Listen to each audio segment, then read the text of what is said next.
que fue una actividad que comenzamos un poquito antes de la pandemia y estuvo de detenerse y la estamos retomando ahora, así que contento por eso. Quiero presentar a los dos recursos para pasar rápidamente a que puedan presentar.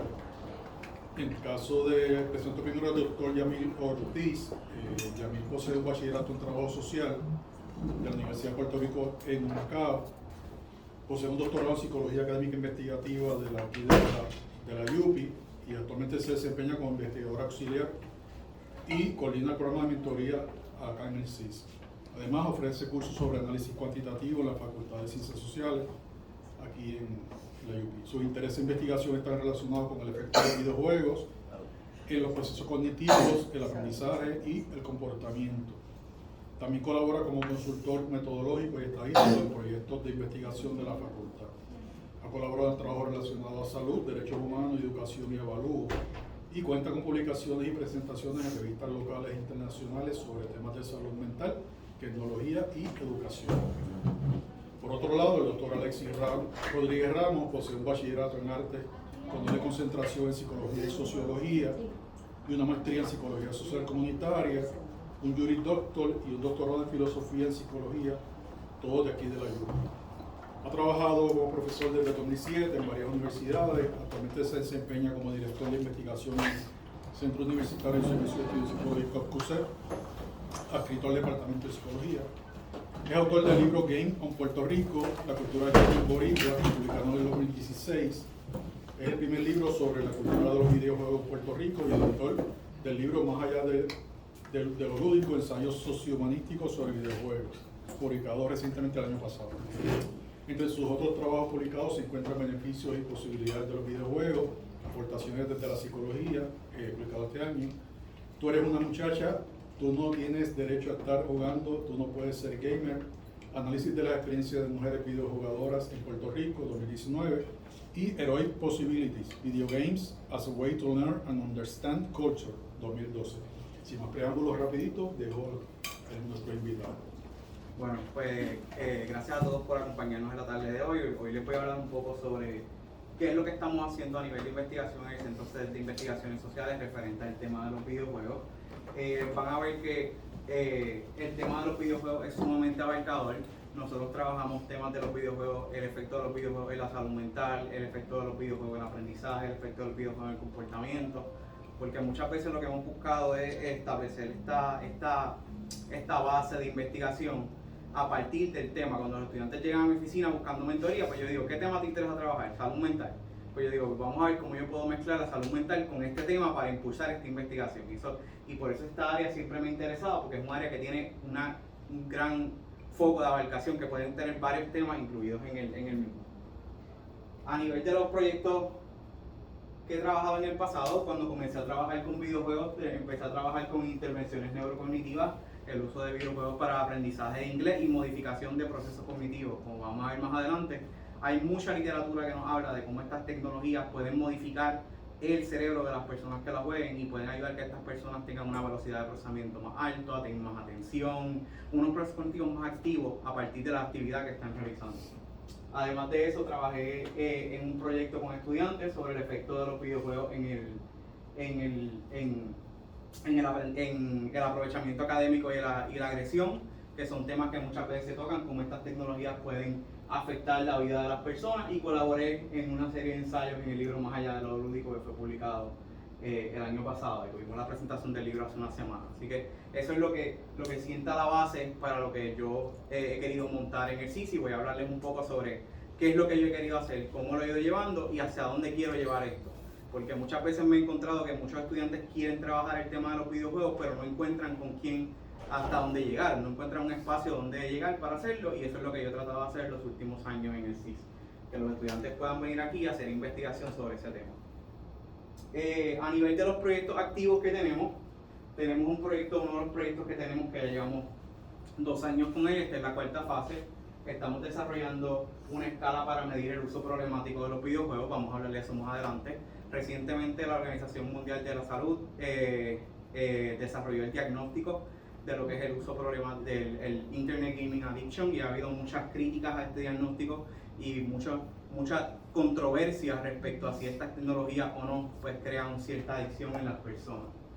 Además de eso, tenemos un estudio con estudiantes universitarios para ver cómo los videojuegos, y no tan solo los videojuegos, también el uso de la tecnología como redes sociales, los ayudó a los estudiantes a afrontar la pandemia, cómo esas tecnologías los ayudaron a trabajar con el aislamiento, con el encerramiento, poder conectarse a pesar de que no podían hacerlo de manera física, y eso es uno de los proyectos que también tenemos. Y recientemente uno de los proyectos que tenemos, que es uno de los primeros proyectos que yo conozca a nivel de la universidad y a nivel de Puerto Rico, estamos trabajando con el uso, diseños experimentales para ver cómo el uso de videojuegos puede utilizarse para regular las emociones de las personas. Estamos viendo cómo diferentes categorías de juegos pueden ayudar a las personas a regular sus emociones. Así que, para hablarlo ahora más de discusión, pues eso es básicamente algunos de los proyectos que tenemos corriendo actualmente, que se están recogiendo datos de los estudiantes, y pues ahí tienen parte de las publicaciones. Los estudiantes han logrado publicar sobre sus proyectos y también presentar en diferentes foros científicos. Comienzo con una breve historia de qué son los videojuegos. Hemos escuchado mucho de qué son los videojuegos, pues yo quiero empezar por la historia. Los primeros videojuegos se desarrollaron en la década de los 40. Esa foto que ven ahí es uno de los primeros juegos desarrollados, que se llama Tennis for Two, y consistía en una bolita que se movía de lado a lado y tú controlabas una raqueta y la raqueta le daba la bolita en ambos lados, como si fuera tenis. Para jugar ese videojuego se necesitaba una computadora inmensa, y nunca se pensó que estas tecnologías podían llegar al hogar. En 1967 ocurre un hito sumamente importante. Se desarrolla la tecnología que lograría que los videojuegos por primera vez se trajeran a los hogares, que tú pudieras jugar en tu casa, que no tengas que ir a un arcade, no tengas que ir a un laboratorio, y ya los videojuegos iban a estar accesibles para todo el mundo, para que tú lo pudieras traer a tu hogar. Después de eso empiezan a salir las primeras consolas, que es el Magnavox Odyssey, el Atari y el Nintendo Entertainment System, que es el que usualmente todos conocemos, que es el más reciente. Usualmente cuando yo estaba construyendo la presentación, yo decía, voy a hablar con diferentes tipos de generaciones sobre estas tecnologías, y yo quiero establecer una base de que quizás la gente piensa en videojuegos y automáticamente lo que piensa es Mario Bros, o piensa en Pac-Man, o piensa en estos juegos clásicos que existieron durante estas tecnologías. Ahora yo les voy a enseñar un video que muestra un motor gráfico. Un motor gráfico es aquellos motores que permiten que las gráficas de los juegos se desarrollen, para que vean actualmente cómo se ven los videojuegos en la actualidad. Para que tengan una idea que ya no estamos hablando de Pac-Man, ya no estamos hablando de Mario, estamos hablando de unos visuales sumamente complejos que buscan la inmersión del jugador en un ambiente real, y que esa inmersión pues que cree emociones y en el sujeto. Esto que van a estar viendo aquí, a pesar de que pueden tener sus dudas, es video game footage. Esto no es real.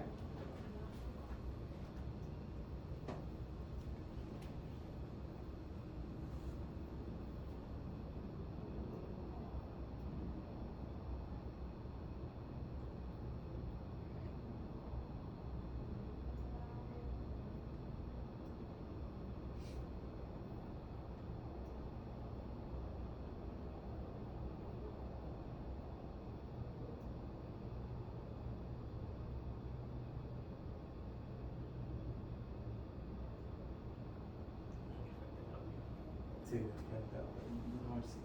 bueno, está bien. Ah, también.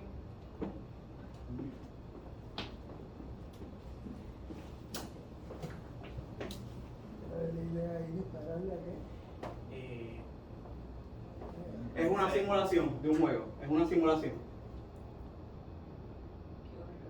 Sí, es para que vean el nivel de realidad a lo que se van a exponer los niños que van a estar expuestos a estas tecnologías.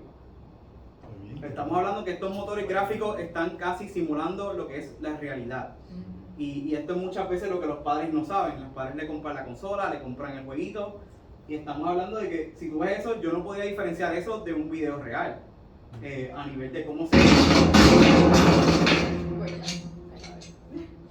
cómo se comportan las luces, los sonidos, todo es creado por video game developers. Las luces, los sonidos, las sombras, las texturas, todo lo que se ve real es parte de desarrolladores de videojuegos que buscan crear experiencias más inmersivas de estas tecnologías.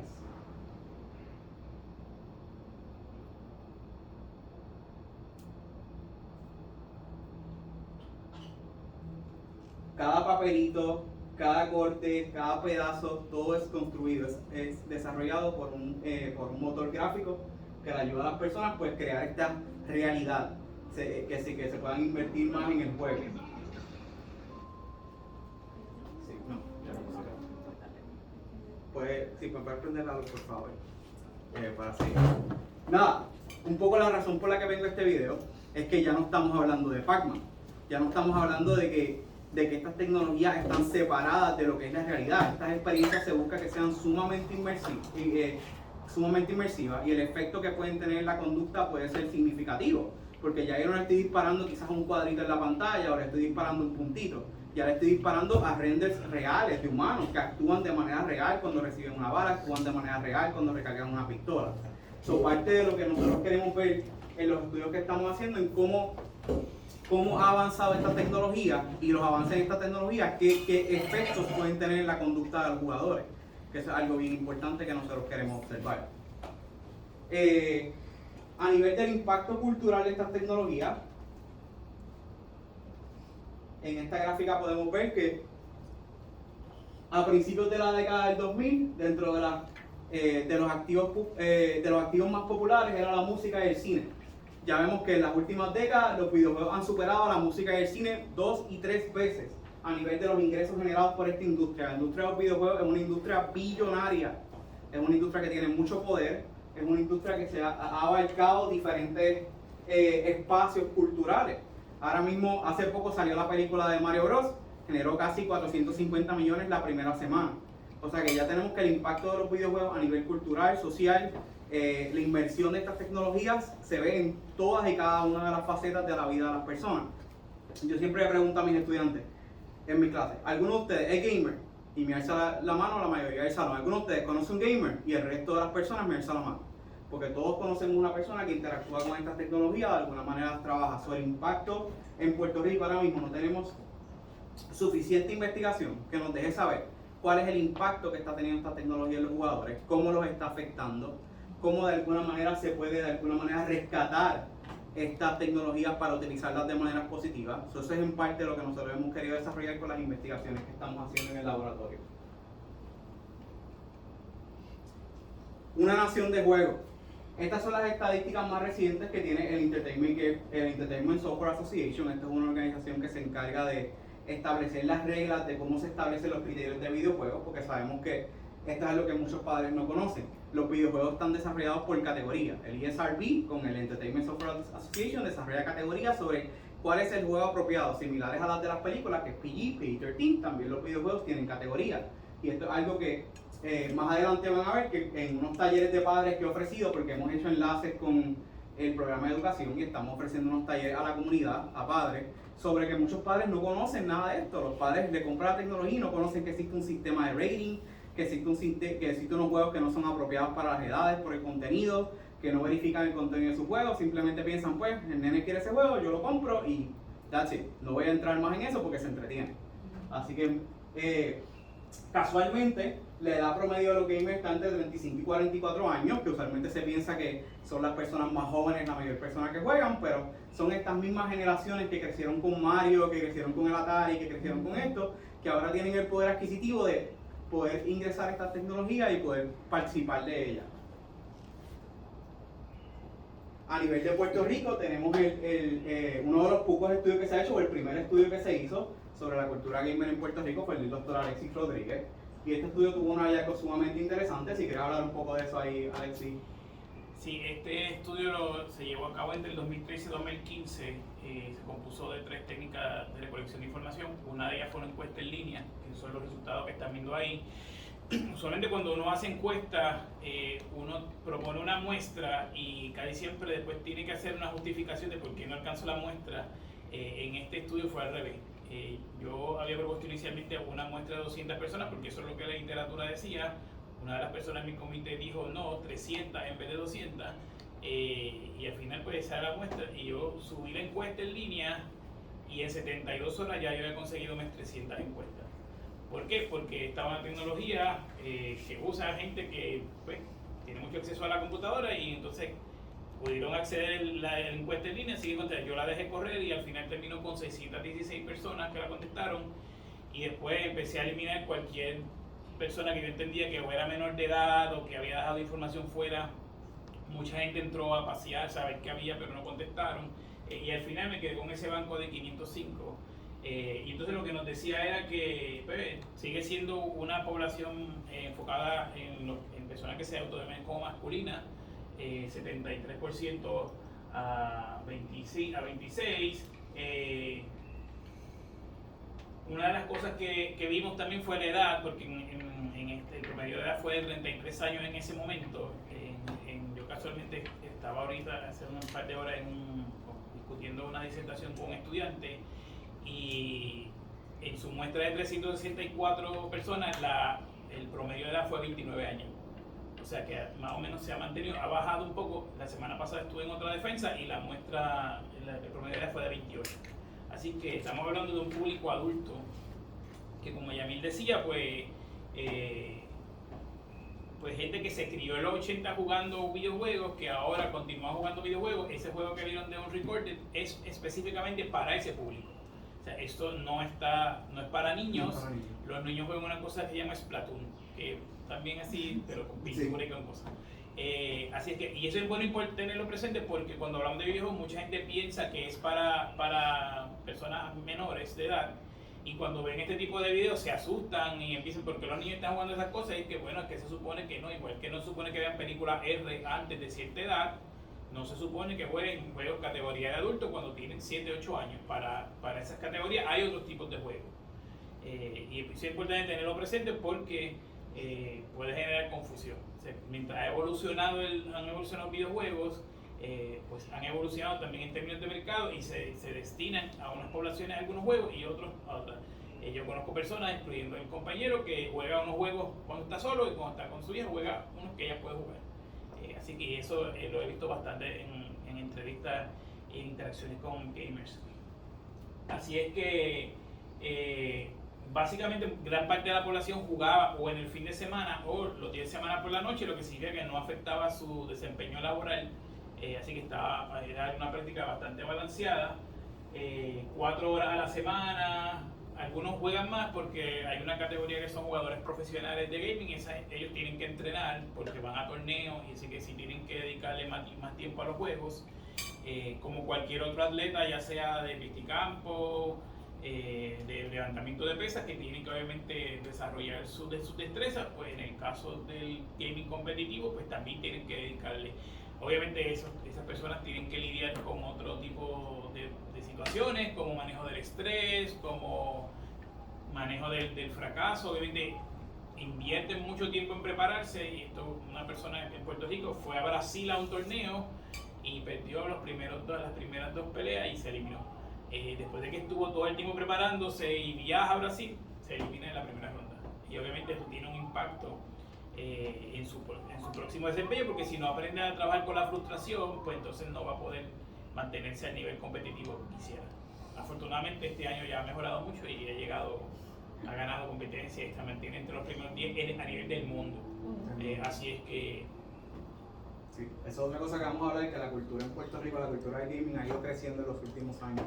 Inclusive se han desarrollado, la cultura del gaming ha desarrollado enlaces con el gobierno para establecer escuelas de gaming y enseñarle a los estudiantes de escuelas públicas cómo tú te manejas, cómo tú haces streaming, cómo tú puedes crear una plataforma, cómo tú puedes desarrollarte, desempeñarte en este campo, cuánto tiempo le dedicas al juego, cuánto tiempo le dedicas a ti. Porque el hecho de que estés sentado, pues eso requiere que tú tienes que ajustar otras áreas de tu vida, tienes que hacer ejercicio, mantenerte activo, porque todo eso va a tener un efecto en tu desempeño. Esto es algo que la gente ve a veces el videojuego como que es una pérdida de tiempo, pero muchas de estas personas ven el videojuego como lo que les ayuda a ganarse su vida, porque esto es parte del dinero que ellos generan. Y esto ha ido creciendo.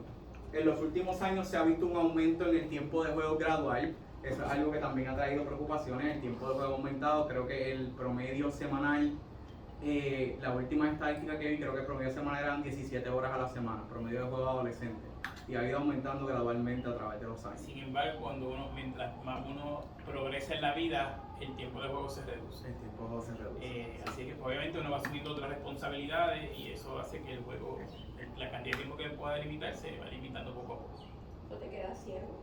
Pues yo conocí una vez un profesor una conferencia que estaba ciego de un ojo y él me decía que él había hecho su calendario del año académico para tener libre el mes de junio para jugar un juego que se llama Skyrim. Y para mí era fascinante porque estaba ciego de un ojo, pero estaba, o sea, él había hecho un plan desde el principio y este mes para jugar, como parte de su proceso de investigación, así que... Pero, sí, pero usualmente cuando las mamás decían, no te pegues mucho al televisor que te vas a quedar ciego, porque eso es lo que siempre decían cuando las personas jugaban, que se pegaban al televisor para ver, todo eso son mitos, no quedan ciegos.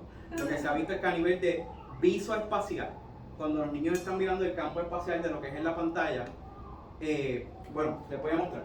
Antes a los gamers se les llamaban los twitchers. Los twitchers. ¿Por qué? Porque cuando jugaban, el nene brincaba con Mario, ¿qué el nene hacía? Brincaba con el control. Le decían los twitchers. Y se pensaba muchas veces que esta tecnología pues era algo que la manera de reacción, que la persona veía el estímulo, veía el peldaño y la persona brincaba con una reacción.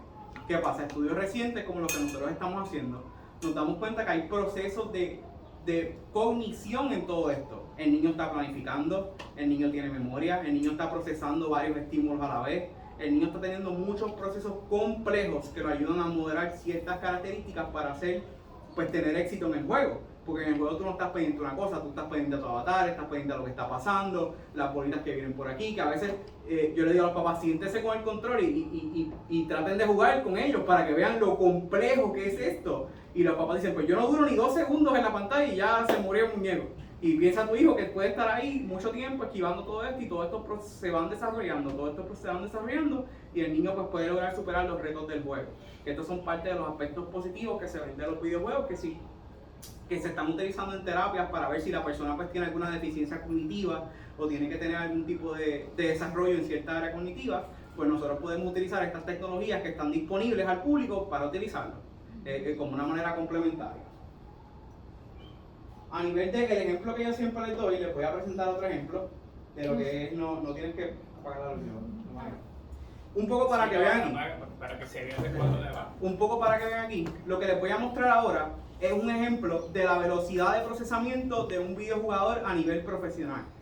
Lo que les voy a explicar. En este video que vamos a observar aquí, este juego es de pelea, los 2 personajes tienen que pelear, y arriba ustedes ven las barras de vida, estas son la vida de los participantes, y vemos que este participante no tiene vida, y el otro participante pues tiene una vida completa. Donde está a mitad. En este juego, para él poder reaccionar a este juego, para él poder esquivar cada cantazo, él tiene que reaccionar con la precisión de 1/10 de segundo. O sea que estamos hablando de la reacción de 1/10 de segundo. Y para él lograr lo que hizo, él tiene que reaccionar 1/10 de segundo 17 veces corridas con la precisión, sin fallar. Y estamos hablando que esto no es, él no sabe lo que va a pasar, él no sabe lo que el oponente va a hacer. En ese momento él tiene que reaccionar. Así que vamos a ver lo que sucede.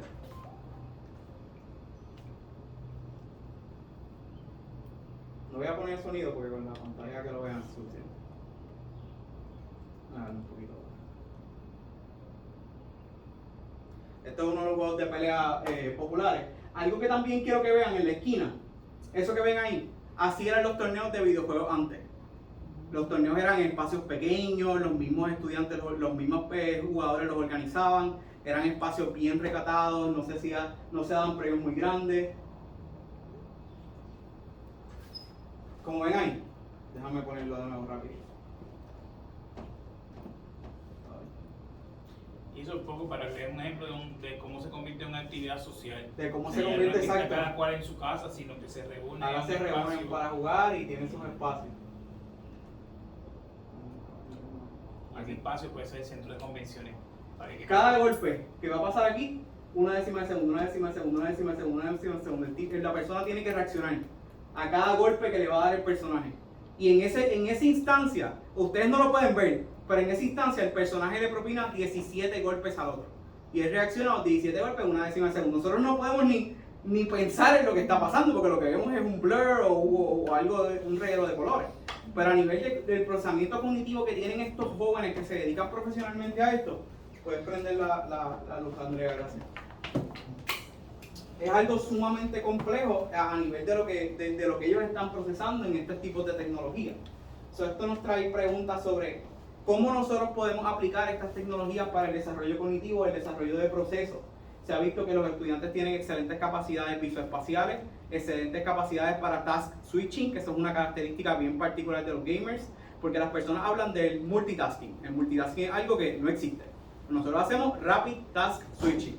Nosotros cambiamos de tarea bien rápido. Cuando usted esté en el carro, si usted está prendiendo el radio, usted no está mirando al frente, está cambiando de tarea bien rápido. Por eso que yo digo a la gente, recuerden cuando nosotros bajamos el volumen, cuando estamos cerca de un sitio, estamos buscando el lugar que bajamos el volumen, déjame ver que me pierdo. Entonces, ese es rapid task switching. Los gamers tienen esa habilidad de que pueden cambiar de tarea bien rápido. Por eso es que nosotros vemos estas generaciones, que los muchachos están escuchando música, escribiendo, con las tablets aquí, y dicen, pero tú estás estudiando. Sí, yo estoy estudiando con 20 cosas a la vez prendidas, porque ellos tienen la capacidad de task switch rápido y como quiera hacer tareas accurate. Eso es parte de cómo estas generaciones se han desarrollado a partir del uso de estas tecnologías.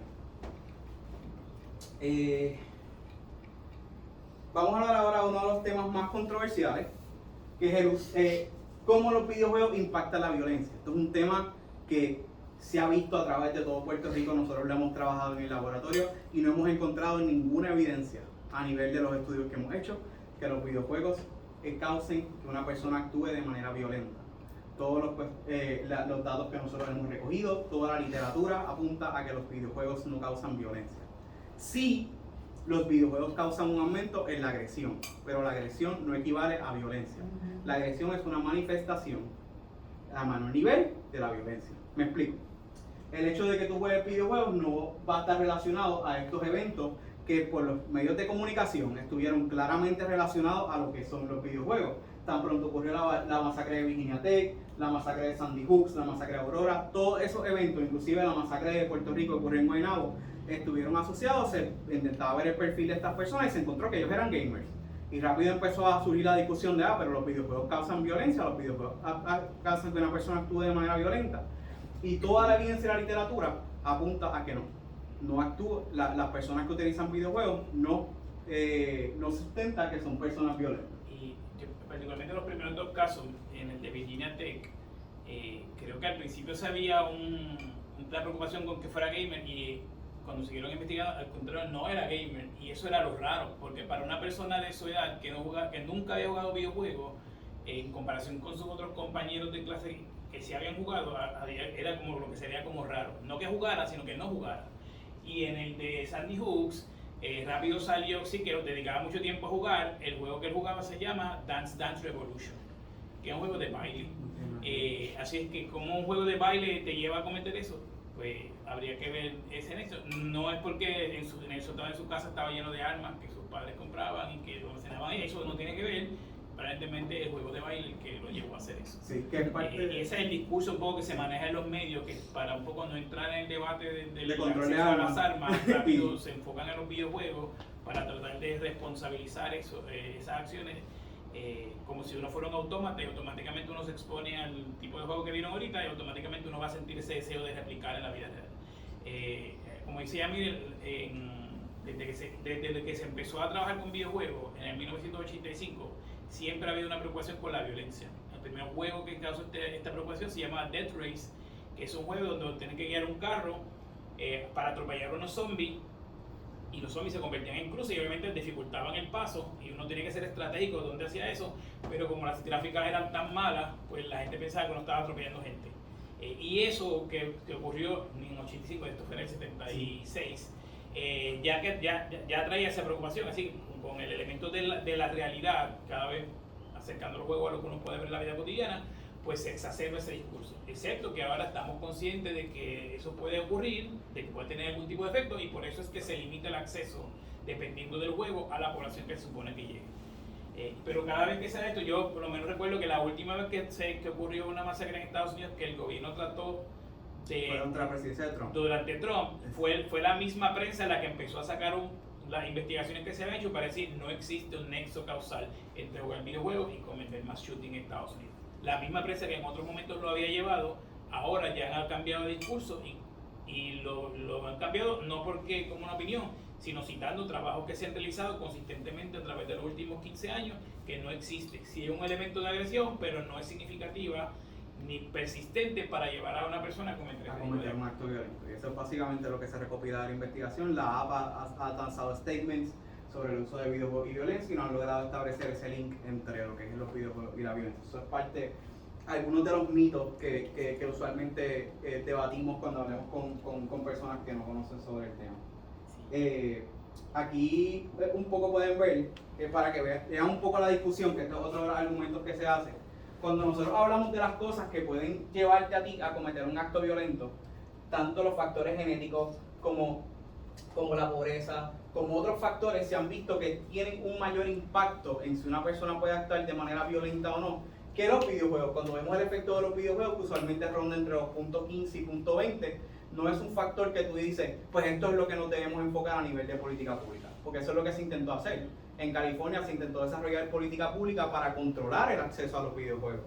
Y ese caso pues fue a la corte y se debatió de por qué nosotros debemos regular el uso de estas tecnologías, y finalmente la corte falló a favor de la Entertainment Software Organization de que no se iba a regular la venta de estos juegos porque muchos de ellos son considerados como obras literarias o obras de arte que llevan un mensaje o llevan un procedimiento que no se debe limitar, porque si no limitamos los libros, que muchas veces también tienen violencia y tienen cosas, pues porque vamos a limitar este medio de comunicación. Uno de los argumentos del tribunal fue bien curioso porque ellos decían, si no vamos a prohibir Hansel y Gretel cuando empujan a la señora en el horno y la cocinan, porque cae dentro de la protección de la libertad de expresión, no puedes también prohibir, bajo el mismo argumento, los videojuegos. O sea, prohibir no significa no regular. Regular es una cosa y está regulado, pero significa prohibir el acceso. Pues finalmente, el último tema que vamos a tocar pues, para abrir la discusión es el tema de la adicción a los videojuegos, que como dijimos es uno de los temas que nosotros pues, le estamos dando mayor énfasis en el laboratorio porque son una de las áreas que más literatura nueva está surgiendo. Las publicaciones en el área de adicción se han multiplicado en los últimos años, porque es algo que se le está dando mucha atención porque, como les dije, como el tiempo de juego ha aumentado en las últimas generaciones, pues queremos ver cuál es el impacto que puede tener este uso de esta tecnología. Yo les voy a hablar desde la perspectiva que nosotros lo estamos trabajando, que es una perspectiva alterna a los modelos tradicionales de cómo ver la adicción.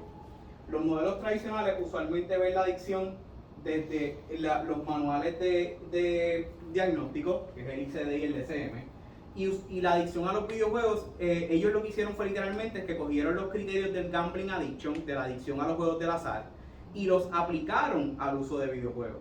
Que esto fue, por no decir un disparate, fue algo erróneo, porque tú no puedes decir que jugar videojuegos es lo mismo que tú jugar juegos del azar. Aunque sí hay componentes similares que nosotros podemos comparar, pero muchos de los criterios no se traducen a lo que es el uso de videojuegos y cómo atraen estas tecnologías.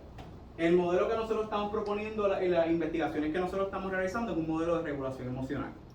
Yo uso el videojuego porque yo tengo problemas que subyacen, tengo problemas que me hacen usar el videojuego problemáticamente. Por ejemplo, lo que hemos visto consistentemente en las entrevistas con estudiantes que hemos hecho en escuela es que los estudiantes nos dicen, ¿por qué tú juegas videojuegos? Bueno, pues ese día me sentía bien estresado, llegué a mi casa, me senté y el videojuego es mi manera de liberarme, de salirme de la realidad, de olvidarme de mis notas, olvidarme de mis padres, olvidarme de todo lo que me rodea, y yo me encierro en esta plataforma para yo poder escapar de la realidad. Y muchos adolescentes lo usan de esta manera para regular sus emociones. Cuando me siento triste, cuando me siento cansado, deprimido, yo escapo en esta tecnología.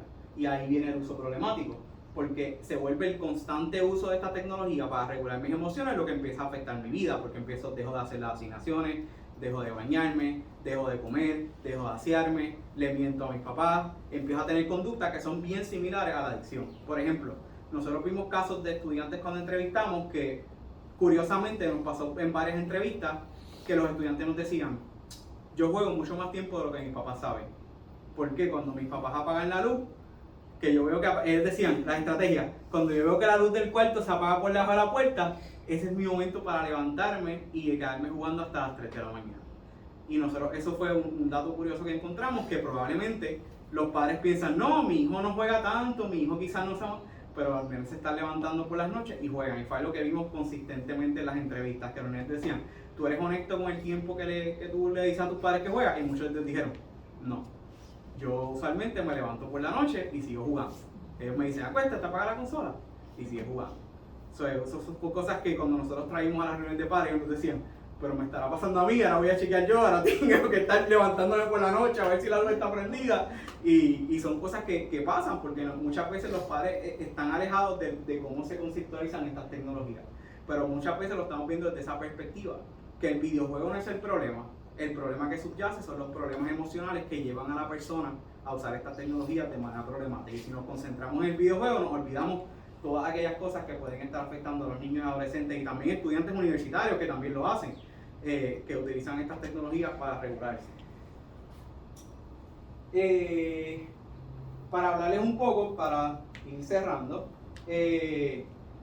ahora mismo el hecho de que nosotros quisimos desarrollar un instrumento nuevo surgió por la preocupación de que esto que ven aquí es una lista de todos los instrumentos que hay actualmente para medir el uso problemático de videojuegos. Tenemos que ver una lista inmensa de instrumentos. Y los puntitos que ven son los criterios que miden tanto del DSM-5 como del ICD, que son los dos manuales diagnósticos para identificar esta condición. Como ven, no hay nada de consistencia. Hay instrumentos que miden 3 criterios del ICD, un criterio del DSM, 4 criterios del DSM-5. Yo dije a mi estudiante, mira, no, nosotros no vamos a adaptar ninguno. Vamos a crear el de nosotros, que sea de aquí, para identificar las conductas que son particulares de Puerto Rico. Porque también hay conductas que son culturales, particulares de cada conducta sobre estas conductas de videojuegos. Y decidimos pues crear un instrumento desde cero. Y pasó por una revisión de pares, hicimos entrevistas a estudiantes, visitamos escuelas, estamos recogiendo datos para ver cómo se están llevando estas conductas y lo que queremos finalmente es sacar una prevalencia de cuántos estudiantes nosotros estamos teniendo y cambiamos el término. Nosotros no hablamos de gaming addiction, hablamos de problematic gaming, que tienen uso problemático de estas tecnologías. Porque no queremos acercarnos a estos modelos de adicción, queremos más acercarnos a un modelo que diga, no porque no te voy a criticar que estás jugando, quiero saber por qué estás jugando tanto. ¿Por qué es que tú tienes necesidad de seguir interactuando con estas tecnologías a pesar de que están afectando tu salud mental y física? Porque empiezan a tener problemas de obesidad, problemas de diabetes, problemas cardiovasculares porque están todo el día sentados. Eso es lo que es parte de lo que queremos ver en estas investigaciones que estamos haciendo. Y por eso ven que las prevalencias a nivel mundial están all over the place. De 0 a 4, de 2 a 9, del 3 al 7, y a nivel de los países que se ve mayor esta prevalencia en Japón y China. Y el 90% de la literatura que sale sobre video game addiction es de Japón y China. Y China es el único país que tiene regulaciones a nivel de política pública para regular el uso de videojuegos. En China solamente se puede jugar los viernes y sábados en la noche, creo que es, ¿verdad? Sí, hay que también que tomar en cuenta que es un asunto cultural. Sí, es un asunto porque cultural. En estas culturas, tanto japonés, Corea, China, hay un asunto con el manejo del tiempo. Si hay una percepción de que jugar videojuegos es una pérdida del tiempo, pues entonces lo están viendo como algo que uno tiene que controlar y que limitar. Quizá en culturas más occidentales que tienden más al leisure, al ocio, pues entonces quizás dedicarle más tiempo a algo que no necesariamente es negativo porque están viendo que la gente se entretiene, que mantiene vínculos. Ha sido una forma bien curiosa porque a pesar de que en el diagnóstico del CIE salió en el 2018 y la Organización Mundial de la Salud siempre estaba bien pendiente con el uso problemático de la adicción a los videojuegos, una vez llegó la pandemia, fue una de las recomendaciones para que la gente mantuviera contacto social sin tener contacto físico. Y crearon una campaña de Play Apart Together, Play Together Apart. Es decir, manténganse cada cual en su casa, se conectan en línea y juegan, y mantienen y conversan. Así que fue un giro a partir de la pandemia de esa visión de estamos viendo esto como algo negativo, potencial de adicción, y de pronto es como que no, este es el medio adecuado para socializar en un mundo pandémico. Así es que, y ahí es donde estamos actualmente. Así que cuando uno ve el juego problemático, sí es importante, como decía Mel, señalar cuáles son las condiciones en que se da, porque también es una forma de socializar. Muchos de los juegos actuales, a diferencia de tiempos anteriores, donde uno puede terminar un juego en 2 o 3 horas, ahora hay que dedicarle mucho tiempo, están imbuidos de una historia. Y si yo quiero que esa historia progrese, es lo mismo que leer una novela. Si yo quiero ver qué va a pasar con esa historia, yo necesito dedicarle tiempo. Así que si yo quiero ver cómo se desenvuelve esa trama en el juego, yo necesito poder superar aquellas partes que me van a mover esa historia. Y entonces hay algunos juegos que han tenido ya eso en consideración y que saben que van a un público adulto, así que la historia que uno tiene que trabajar dura media hora. ¿Por qué? Porque hay tiempo que ellos saben que tiene un adulto de 35 años después de acostar a sus hijos para jugar lo que tienen media hora. lo que son para otro público, usted puede estar 2 horas ahí tratando de mover la acción y uno, si no pongo, yo pongo alarmas para saber cuánto tiempo llevo ahí, porque si no la pongo puedo estar 2 o 3 horas porque quiero, o sea, es un asunto de que me llama. No porque tenga un problema necesariamente emocional, sino porque hay un asunto de interés, de yo necesito saber cómo esa narrativa, porque también vivimos en una sociedad que por alguna razón le encanta dañarle la experiencia a los demás con los llamados spoilers y contarle. Así es que yo no quiero que nadie me dañe ni me dé el spoiler, así que yo me voy a sentar a jugar esas 3 horas de noche porque no quiero después leer en Twitter o en Instagram o en Facebook de que, caramba, eso es lo que va a pasar al final. Así que es lo mismo que si hay una película que tú no quieres que te cuenten, tú rápido vas al cine. Si hay una serie que tú quieres ver, ves 8 o 9 episodios corridos porque tú no quieres que nadie te dañe esa experiencia. Y con los videojuegos pasa eso. Y entonces hay una confusión y eso por eso es que siempre hay que tener bien pendiente qué significa jugar mucho tiempo. ¿Por qué se levantan después que los padres se acuerdan? Probablemente porque la velocidad del internet es mejor por la noche que por el día.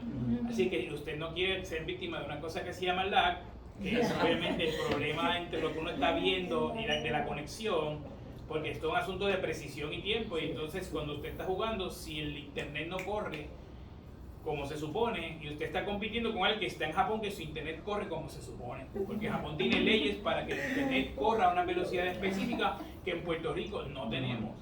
Así que si usted quiere evitar eso y quiere... ¿Cómo? Con los apagones aquí. Y con los apagones, y vamos a entrar ahí porque eso es otro problema que tiene ahora la comunidad de gamers en Puerto Rico.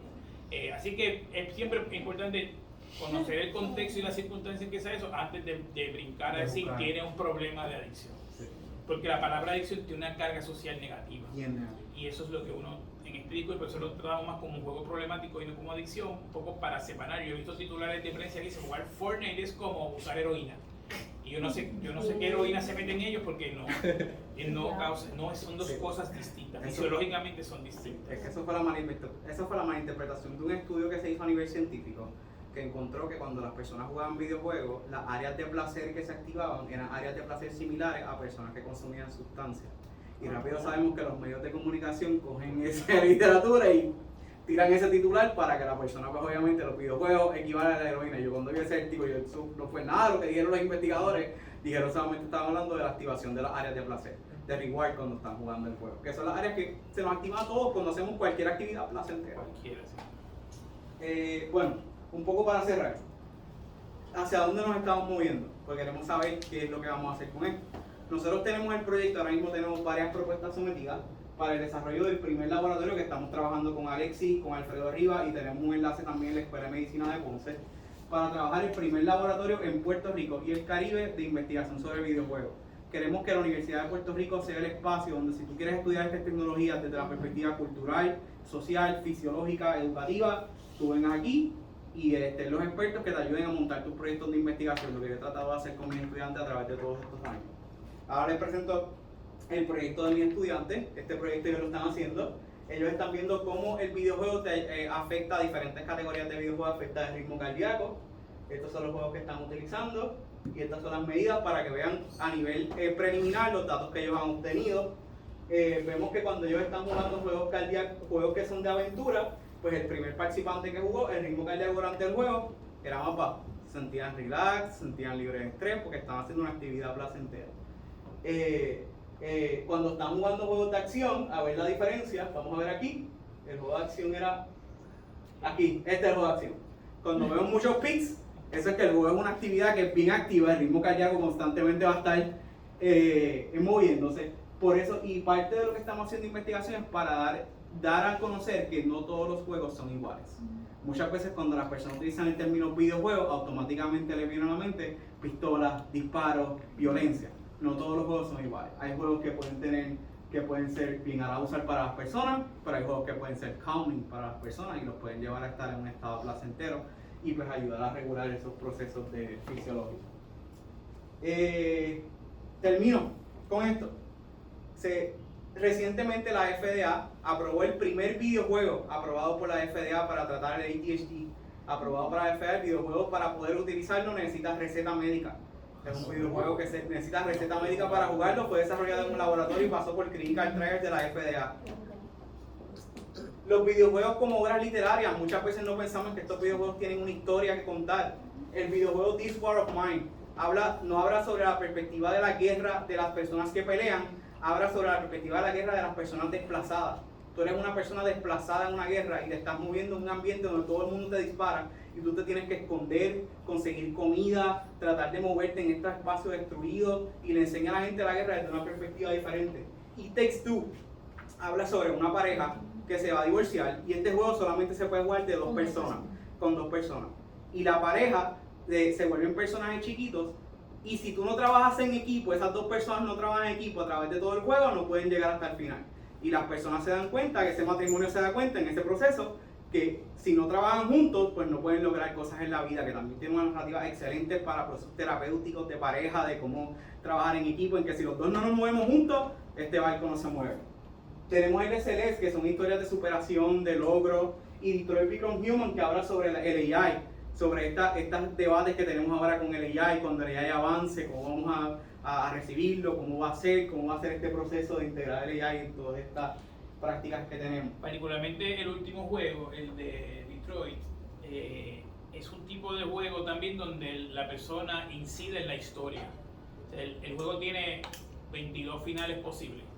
Dependiendo de las decisiones que uno vaya tomando durante el juego, creo que son 3 o 4 personajes que uno controla, pues eso incide en cómo la historia va cambiando, y usted puede terminar con todos los personajes bien, o con todos los personajes mal, o con unos bien y otros mal, dependiendo de lo que... Entonces lleva ese proceso de reflexión de dónde fue que uno tomó la decisión que no debió tomar, y entonces, pues, ya sabe que y un poco esa decisión tiene que tomarla uno en 3 segundos, porque si no, o sea, uno tiene que hacer todo el análisis de dónde me va a llevar esto rápido, porque la opción cierra.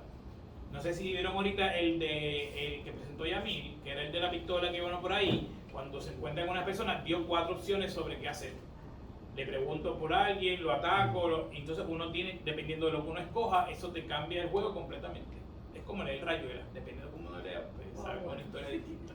Se cambia el orden o uno brinca, y el videojuego te da esa posibilidad.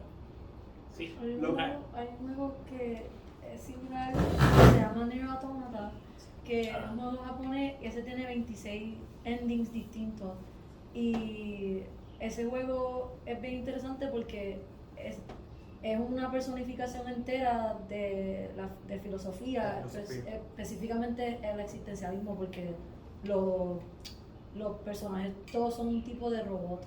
Entonces, a través del juego, cada personaje está representando una filosofía, están aprendiendo a ser humanos, aunque pues son robots y no se supone que puedan adaptar a ese tipo de cosas.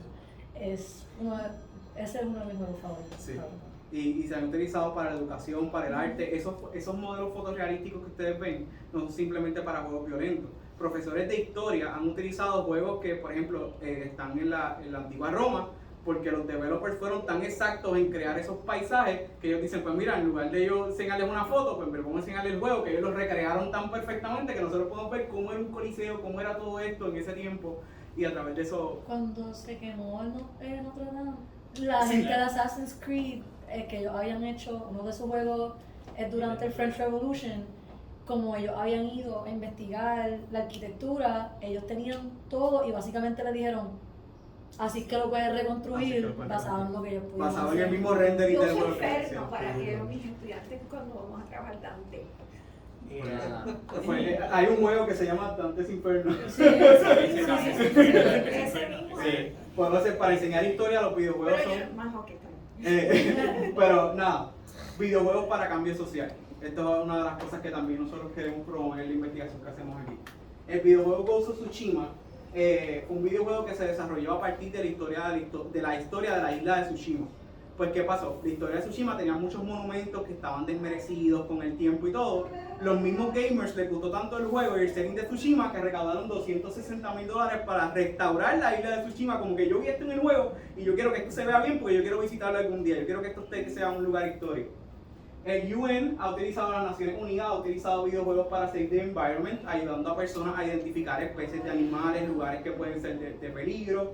Y además de eso, en Ucrania, los developers empezaron a desarrollar recaudaciones de fondos para rescatar a todas aquellas personas que pues habían sido desplazadas por la guerra de Ucrania. Así que estas comunidades también son sumamente esenciales por su poder adquisitivo y el impacto que tienen a nivel cultural para ejercer cambio social. Y muchas veces las comunidades de gamers han hecho cambio social a nivel de diferentes aspectos de la sociedad. Eso es algo que el proceso abarcador de estas tecnologías tiene diferentes esferas. A nivel de esto lo que quería mostrarles es que estos son los talleres que estamos dando colaborando con el proyecto Afecto, que es un proyecto que ofrece servicios a padres de las comunidades riopedrenses, y nosotros estamos dando padres sobre cómo manejar correctamente la tecnología, cómo hacer el uso de la tecnología. Estamos trabajando en conjunto con ese proyecto con la Facultad de Educación, y algunas presentaciones aquí de mis estudiantes que han presentado en convenciones en los últimos años sobre sus hallazgos de investigación en salud mental, proyectos de videojuegos, y básicamente eso es un resumen de lo que hemos hecho a nivel de investigación y hacia dónde queremos mover el área, porque pensamos que es un tema que es emergente y queremos seguir desarrollándolo para que los estudiantes tengan un lugar de donde que sabemos que aquí se trabaja los videojuegos, y si tienen que hacer algún videojuego, pues es en Río Piedra que tienen que venir para trabajar ese tema. Así que cualquier pregunta o duda.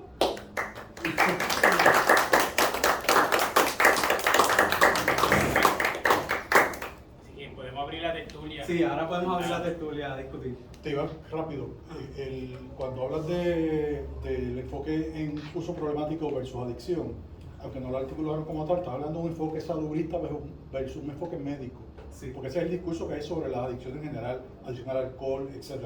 O sea, cambiar el discurso médico a un discurso de enfoque más de salud pública. Sí, Y definitivamente. totalmente por esa línea. Sí, porque Que claro, no te- y es bien interesante porque una vez superamos el debate de la violencia en los videojuegos, pues tenía que salir otro debate negativo, así que salió rápido el de la adicción. Así ha sido como un pase de batón en términos de la preocupación. Como cualquier cosa en la vida, el problema es el exceso. Todo lo que uno haga en exceso siempre puede ser negativo, incluido beber agua, no beber en exceso y llevarte una consecuencia física, obviamente. Así que pero un poco es bien curioso porque parecería ser casi cuando uno escucha los relatos como si los padres no tuvieran control sobre los hijos. Cuando tú escuchas, ¿no? Que es que yo no lo puedo, como que no, como que no hay un proceso de control del tiempo de juego. Cuando ella me decía, no, yo cuando mis padres se apagan la luz, yo sé que voy a aprender, el padre lo que tiene que pagar es apagar el wifi, después se acabó el internet y no va a haber conexión, como que puedes seguir jugando juegos en la consola, pero le quita un poco, es una forma quizás de trabajar eso. Conversar siempre es bueno. Por eso yo siempre digo, cuando alguien viene con una preocupación, la pregunta es, ¿pero usted se sienta y juega con esa persona? Juega con su hijo, con su hija, y algunos lo hacen, y algunos incluso lo encuentran como un tema de conversación, porque no han podido desarrollar ese contacto en temas de interés, y de pronto empiezan a hablar de un juego y logran ese vínculo. Así que todo depende de cómo uno lo usa. Pues, por eso es que la idea para mí nunca es prohibir, sino ver, observar, regular si es necesario, pero nunca prohibir. Sí, porque también hay muchos beneficios, no podemos personalmente lo negativo, hay muchos beneficios, y un discurso que nosotros hemos llevado a los padres, muchas veces los padres como no interactúan con estas tecnologías, no saben todas las cosas que tienen. Cuando yo le hablo a los papás de que el Nintendo Switch tiene un parental control, que tú puedes establecer un tiempo de juego determinado, y cuando el tiempo se acaba, el Nintendo se apaga y el nene y tú tienes el password, y hasta que tú no entres el password, el Nintendo no vuelve y prende. Que tenía que yo puedo hacer eso, y no sabían, porque simplemente como no conocen de la tecnología, porque es un tema emergente, un tema que muchos padres quizás pues no tuvieron esas tecnologías y no interactuaron con ellas, pues no saben cómo manejarlas y cómo ayudar a los niños también a manejar estas tecnologías. Bueno, un lag bien grande yo entiendo que hay entre los hijos y los padres. Los digitales nativos y los... Bueno, yo les puedo decir que, bueno, tengo varias preguntas, si quieres te las ponga todas, pero el primer comentario, porque no puedo dejar de pensar en mi propia experiencia. Mi hijo tiene 28 años ahora, y él iba a una velocidad que yo estoy preparando clases, artículos, más lento, todo, aprendiendo tecnologías nuestras, y él nunca, era tan veloz ese asunto, y la presión del grupo, y hay que comprarlo, y la sociabilidad no necesariamente se controla en la casa, porque ellos se reúnen después de un juego. O sea, en realidad es una brecha bien grande, aún, que es una pregunta que comienzo a hacerles, ¿verdad? ¿Cómo, si ustedes han podido medir,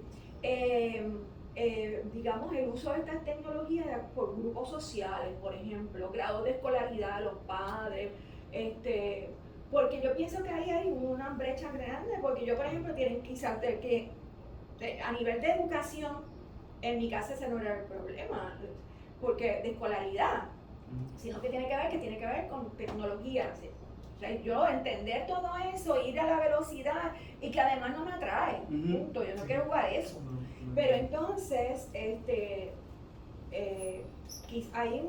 ustedes han podido medir, ¿sabes?, esos índices, quién utiliza más estas tecnologías, cuánto, por si lo han podido hacer, ¿verdad? Pero, medir sectores de bajo niveles económicos, ¿cómo? Sí. Porque esto cuesta además, Sí, entonces, cuesta. y es costoso, y el juego, y la mesa, y la silla, televisor, todo eso es un estudio que tú tienes que montar. En términos del costo, digo, no sé, en Puerto Rico yo no he visto investigaciones que hagan el análisis socioeconómico. Sí, en términos de educación, y en mi encuesta se trabajó, y en la encuesta que vi esta semana también, y es que las personas que juegan tienden a tener un nivel de educación bien alta. O sea, casi siempre mínimo bachillerato, maestría, doctorado. Yo he estado en lugares, cuando antes hacían una cosa que se llama las ventas de medianoche, que era que el juego estrenaba a las 12 y la gente se reunía y a comprar a las 12 para irse a jugar. Y yo recuerdo ver yo siempre escucho conversaciones porque no puedo evitar. Y entonces yo recuerdo una persona que le decía al otro, el escrito para apelativo se chavó mañana porque eso no va a salir. Y yo me quedo que esta persona tiene que entregar una respuesta al tribunal mañana, al tribunal apelativo, y ha decidido, no la voy a enviar porque voy a jugar. Así que el nivel de educación tiende a ser alto. La investigación que está haciendo el compañero Brandon Vélez, que la va a defender ya en las próximas semanas, tiene su defensa. Él está buscando establecer una correlación, un vínculo entre desempeño académico y jugar videojuegos. Y al final el resultado estadístico no le permite establecer un vínculo directo entre esas cosas, pero lo que sí encontró es que no hay un efecto detrimental en la educación por jugar videojuegos. Eso sí lo puedo establecer. La hipótesis original que era, no, yo quiero ver si hay un balance, si propicia que la gente juegue, pues eso no lo puedo establecer. Sin embargo, conversando hoy con él, yo le decía que hay un artículo donde lo que se hizo fue un estudio. No es que no necesariamente contribuye a que te hagas más inteligente, es que hay unas cosas que se llaman graduate skills, es decir, destrezas de estudiantes graduados, que uno sí las puede adquirir en los videojuegos. Adaptabilidad, resolver problemas, usar recursos, esas son cosas que uno sí va aprendiendo poco a poco en los juegos, y cuando llega a ese nivel de educación donde uno sí tiene que adaptarse y ya uno tiene, por lo menos en términos cognitivos, la idea de cómo debe funcionar porque ya lo ha adquirido a través de los juegos. En unos juegos que son distintos a los juegos que yo originalmente empezaba a jugar, que eran un asunto de repetición y de ver cómo el algoritmo iba a reaccionar. Y si uno define inteligencia como repetición o como memoria, pues entonces sí éramos más inteligentes. Pero cuando uno define inteligencia como la capacidad de resolver problemas, pues como uno está todo el tiempo resolviendo problemas y situaciones en los juegos, uno se acostumbra a que cuando llega una situación, uno ya sabe cuál es. Voy a probar esto, si no funciona, descarto, pruebo esto, descarto, hasta que llega la solución que me permite. Y el proceso es más rápido porque lo hacemos constantemente. Y los videojuegos avanzados, porque antes, por ejemplo, si tú estabas jugando Mario, el patrón que hacía el enemigo era el mismo. Brincaba de esquina a esquina, de esquina a esquina, de esquina a esquina. Ahora tenemos juegos de que dependiendo cómo reaccione el gamer, la inteligencia del juego adapta el personaje para que actúe de manera diferente. Por ejemplo, los juegos de disparar, si ve que el gamer se inclina para la derecha para disparar, pues los malos te empiezan a salir por la derecha para que te den eso, para como que ajustarse al comportamiento que tú tienes. Todos estos avances en AI, cuando empiecen a desarrollarse, nos vamos a estar compitiendo contra esta computadora que tiene patrones set de comportamiento. Vamos a estar discutiendo con una computadora que aprende sobre los patrones del gamer y va a reaccionar a ellos para que el reto sea mucho más complejo de lo que se está haciendo a nivel de esta tarea.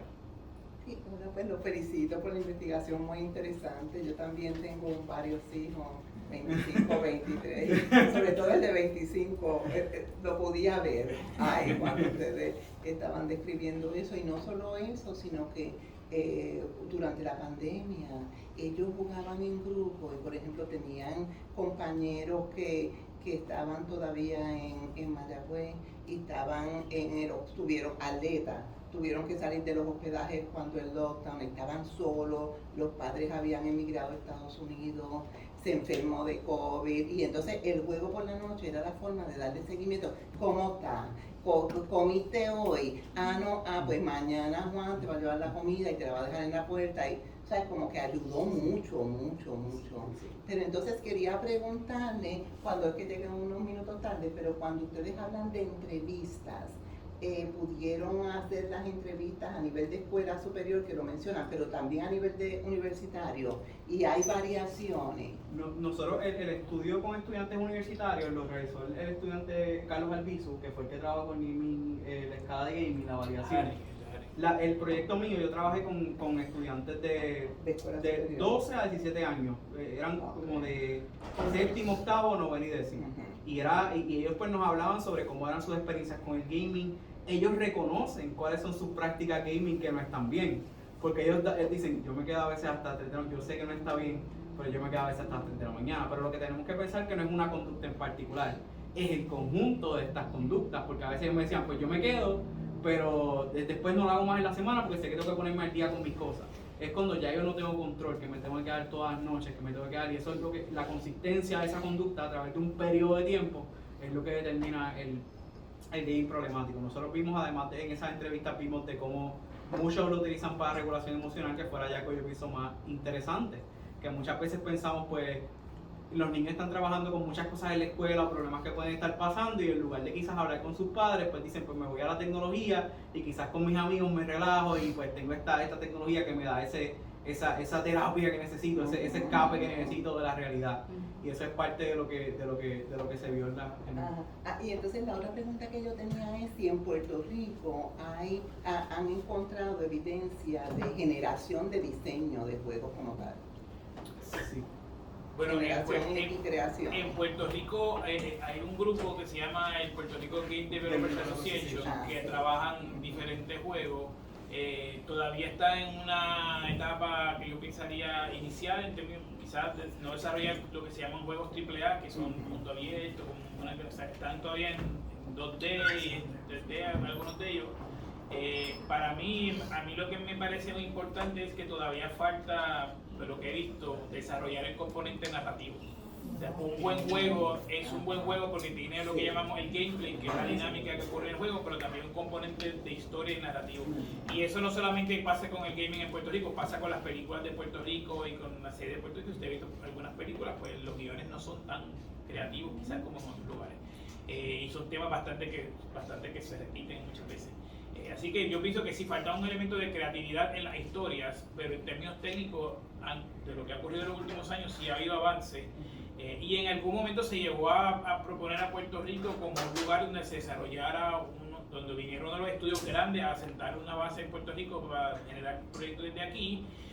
Como pasan muchas cosas en Puerto Rico, el gobierno no entendía cuál era la propuesta y obviamente no se movió. Pero si hubiera llegado, significa que iba a servir de espacio para que la gente que está en Puerto Rico desarrollara sus destrezas técnicas y entonces pues quizás desarrollar lo que llamamos juegos indie, o sea, juegos independientes que se pueden también mercadear y vender y se pueden trabajar otros temas que no necesariamente juegos comerciales trabajan.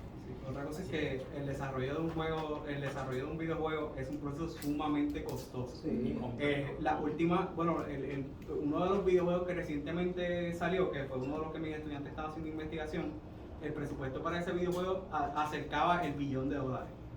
Estamos hablando para el desarrollo de ese videojuego, todo lo que lleva a montar ese videojuego, todo el personal, el equipo, estudios completos montando ese videojuego, conlleva un montón de dinero. Y por eso es que muchas veces es tan difícil sacar juegos que sean así de pequeños developers, porque simplemente es un esfuerzo titánico que 1, 2, 3 personas no pueden hacer a nivel de desarrollo de estas tecnologías.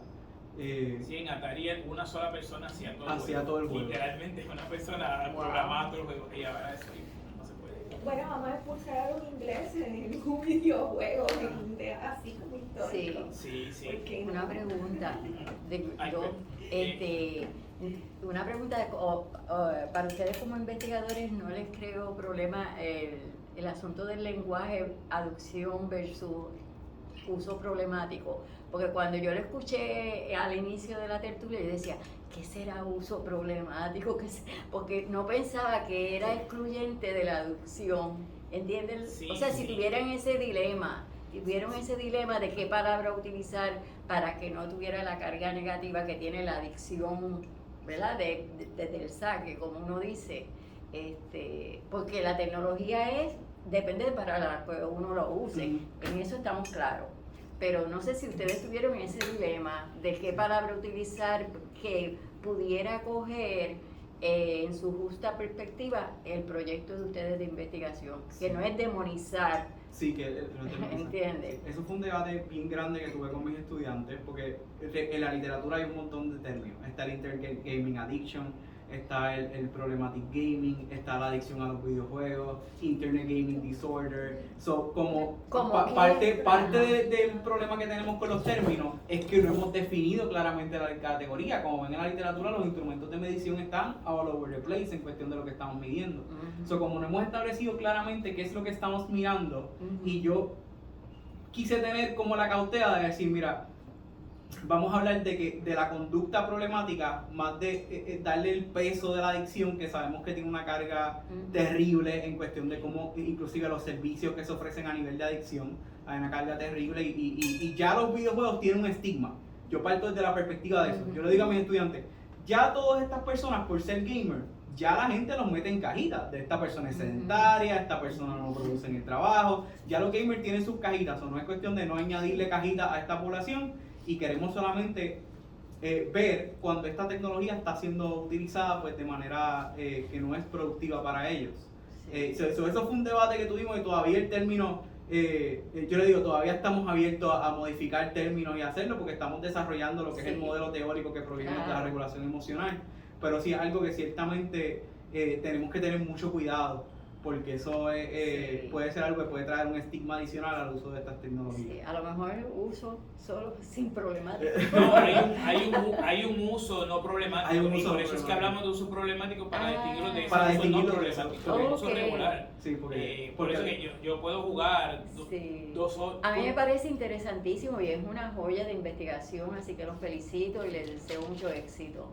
Gracias. Y una anécdota, con mi sobrino, mi hermana lo que hacía para eliminarle el tiempo era que le cogía todos los cables todas las noches y los guardaba en la habitación de ella. Sí. Todos los cables, sin cable, para no conectarse. Sí, una media- Esa era otra estrategia. ¿Cuál era el age range de los padres? Porque si la industria está diciendo que es 34 o 44, pues ¿cuál era el age range entonces de esos padres que no saben de los videojuegos? Fíjate, por lo menos a las actividades que nosotros hemos ido, los padres usualmente eran, yo diría que entre las edades como de 35 a 60 años. Habían padres jóvenes, pero también habían padres que simplemente decían, yo no sé qué es eso. Él lo prende y eso hace ruido y pues él está ahí ahora y yo no sé qué está pasando. Había otros que decían, no, yo sé lo que es Mario y sé esas cositas, pero tampoco lo domino. Hay variedad en cuestión de lo que hemos visto a nivel de investigación. Eso sí, tuve un caso particular de una mamá, que es lo que usualmente llaman como los helicopter moms, que yo estaba en la entrevista con el estudiante y nada más estaba al lado. Entonces él decía, ¿cuánto tiempo va a la semana? Y el nene hacía así. Yo juego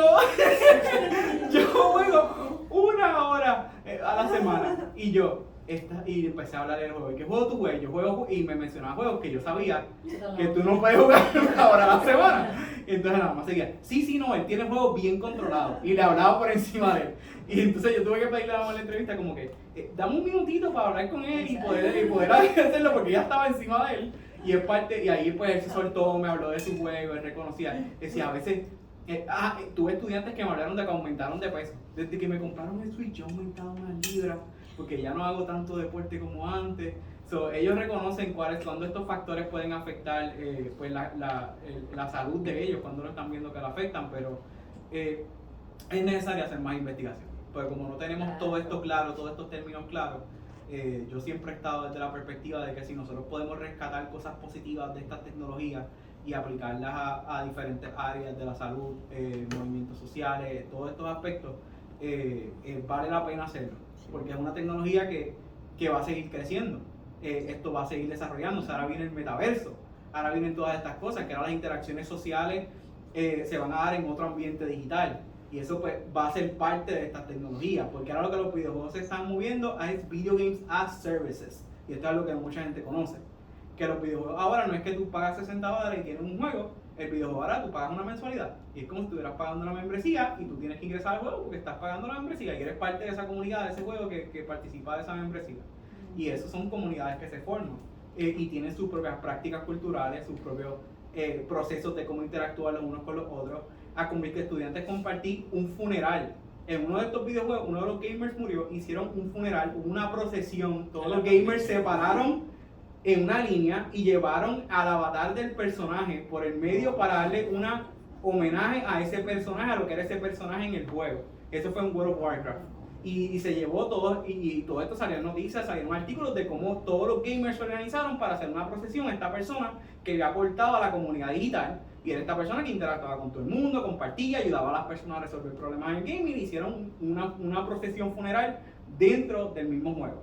Hay antropólogos haciendo estudios etnográficos dentro de los videojuegos. Entran, crean un avatar y empiezan a hablar con la gente. Ay, ¿qué tú haces? ¿Cómo hacemos esto? ¿Cómo hacemos lo otro? Y recopilan información en etnografía. So, es un campo que es bien abarcador.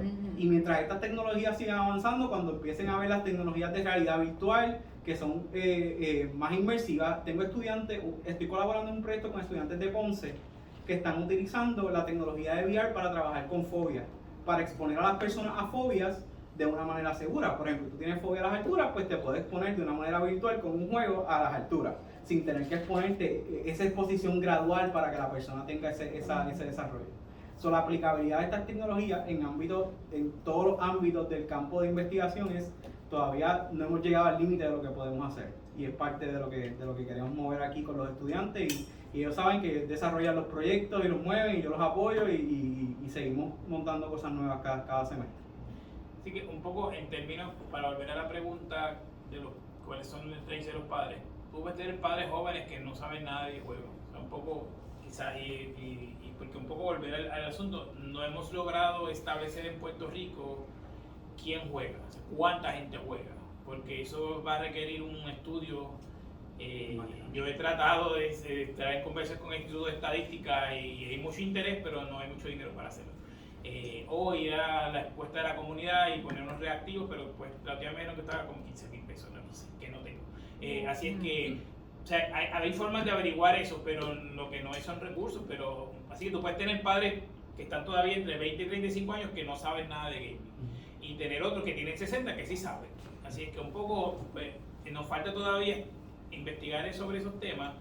Yo sí, un poco de unos temas que a mí me interesa para el futuro, ya me estoy trabajando con los jóvenes, a mí me interesa ir a los adultos mayores, porque una de las cosas que he estado viendo es que AARP, que es la Asociación en Estados Unidos para Personas Retiradas, ha hecho 2 estudios que tienen que ver, uno en el 2016 y uno en el 2019, sobre el aumento del uso de los videojuegos en la población de adultos mayores. ¿Por qué? Porque una de las cosas que siempre se le dice a los adultos mayores es que tienen que realizar actividades cognitivas que los mantengan pues, activos, alerta, y han encontrado que jugar videojuegos es una de esas actividades.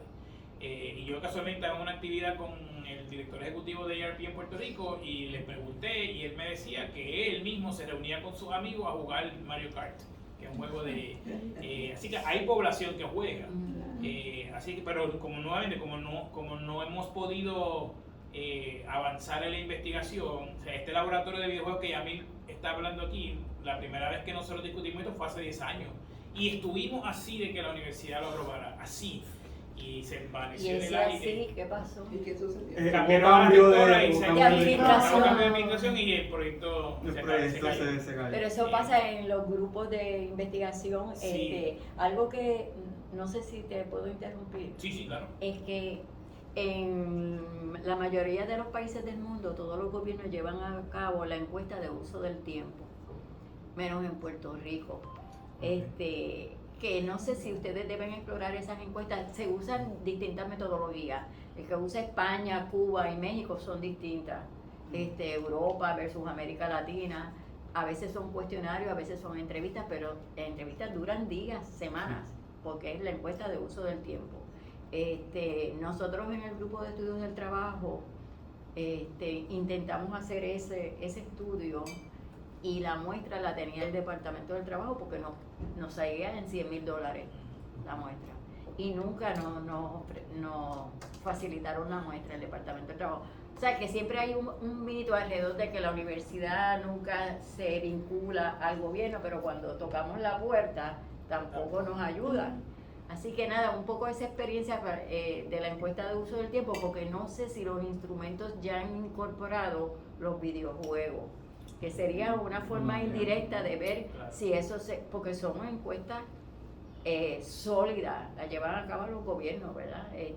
Y la usan para creación y diseño de política pública, especialmente en el campo de trabajo, producción, ocio, recreación y también el área de salud, que hace la gente, ¿verdad? Si está sedentaria viendo televisión 12 horas, todo ese asunto que a lo mejor pueden en alguna manera, ¿verdad?, explorar si los videojuegos están en esas encuestas de uso del tiempo ya, en esos instrumentos. Sí, está interesante. Hay estudios sobre la industria.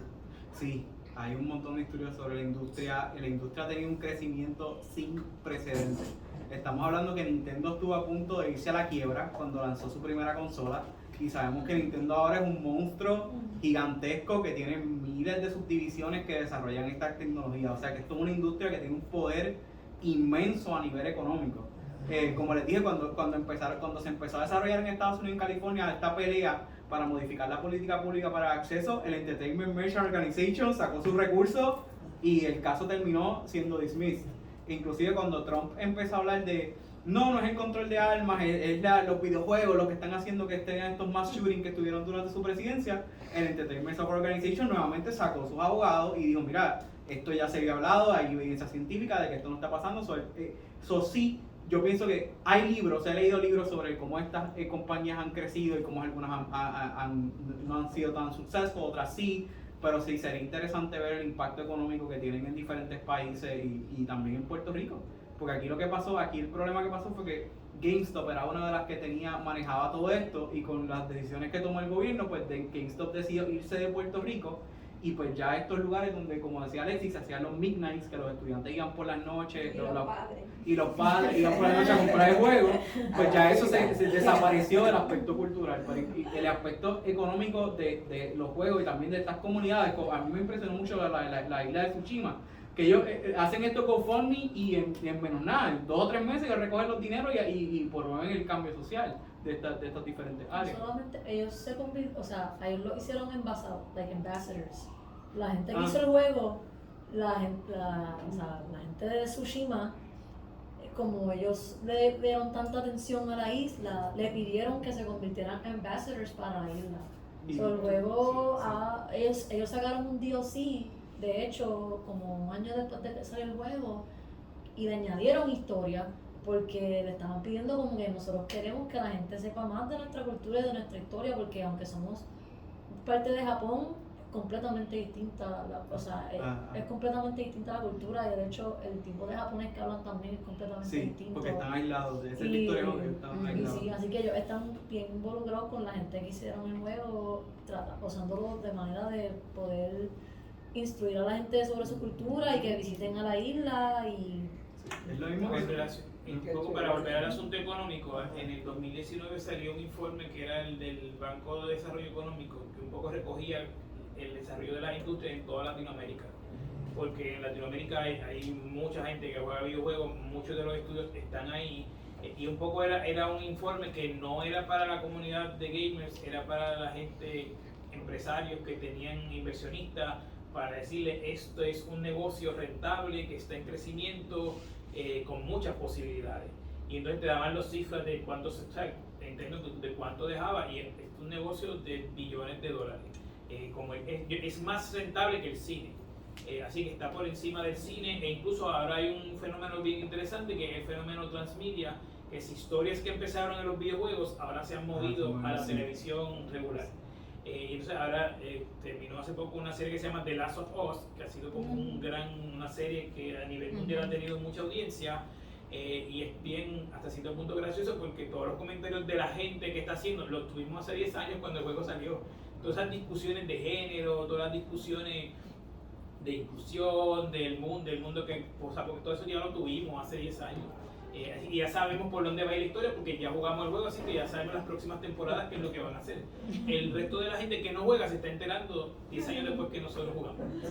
Pero es bien curioso porque lo que significa es que han encontrado una fuente de inspiración narrativa en los videojuegos para traducirla ahora a un público que no necesariamente es videojugador.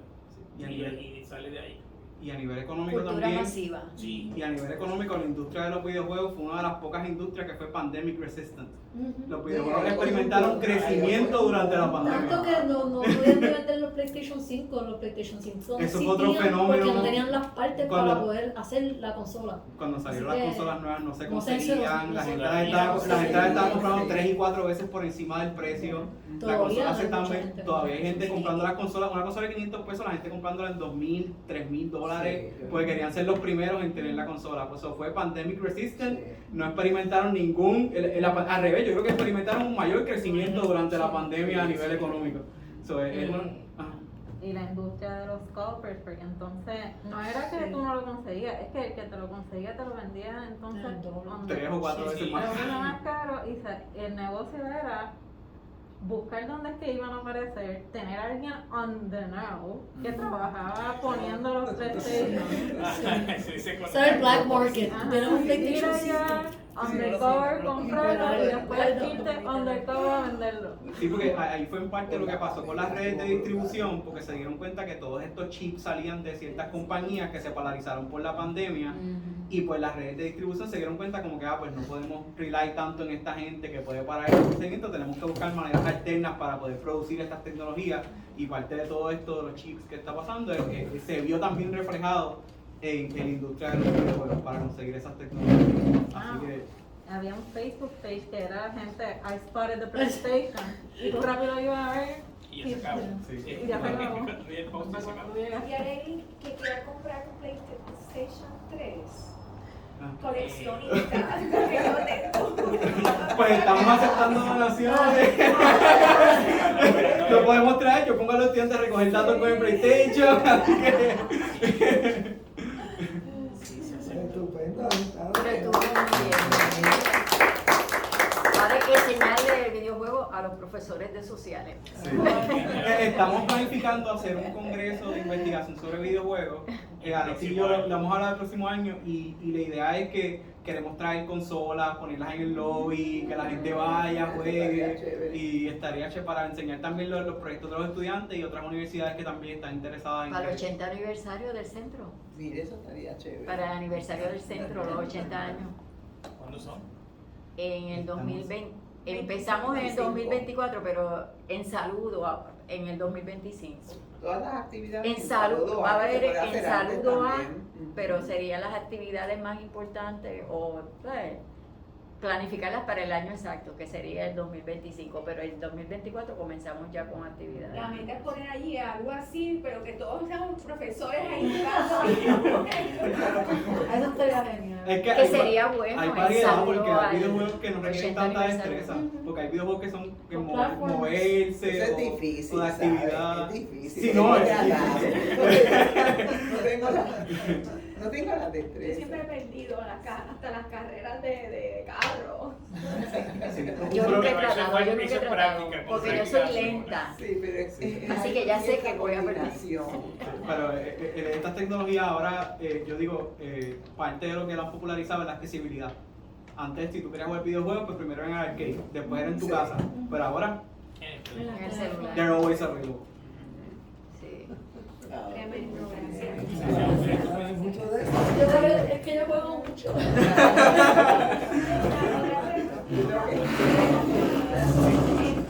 Mira aquí, si hay alguien que va a apuntar, que no se ha Alguien apuntado. que no haya firmado, María, ¿tú firmaste? ¿Qué? Lo Solo que- más Mira, aquí está acción. para los que no han Nosotros los más firmado. populares. Bueno, es que Sí, acción va es un para el género chivo. bien Sí. amplio. Muy bien. Pero ese que empezó Sí, yo tengo que apuntar, ese que empezó por aquí la felicito. es el que más quizás tendría demanda tendría. Es que hay que ver la demanda dependiendo de las edades. Porque como estos juegos están diseñados para diferentes edades, recuerden que la edad promedio de los gamers son adultos. So, la mayoría de gente que consume esto son personas de 33 a 45 años. Por eso es que estos son más populares, porque están diseñados para esa población que tiene poder adquisitivo para poder Claro, comprar esos Pero juegos. con el que tú empezaste, eso fue, o sea, buscando a qué para matarlo, yo te digo, eso es de los niveles. Sí.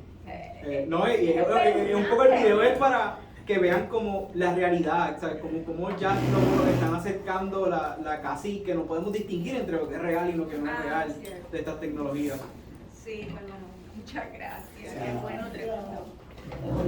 Y ya saben, los que quieran venir a hacer investigación con videojuegos, estamos aquí